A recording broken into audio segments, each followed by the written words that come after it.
ঘটনাস্থলে গিয়েছিলাম, ঘটনাস্থলে গিয়েছিলাম আমরা ঘটনার সততা প্রমাণ পাই। আর ঘটনাস্থল থেকে দুটি এমটি কেস, রাউন্ডের দুটি এমটি কেস আমরা উদ্ধার করি। তারপরে সাবসিকুয়েন্টলি আমরা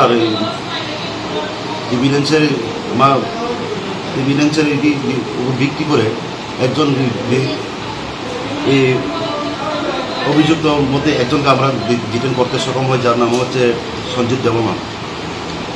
তারপরে যার নাম হচ্ছে সঞ্জিত দেববর্মা, বাবার নাম হচ্ছে দেবেন্দ্র দেববর্মা, বাড়ি হচ্ছে জয়রাম সর্দারপাড়া। ক্যাটেল ট্রান্সপোর্টিং এছাড়া ঘটনাটা হচ্ছে।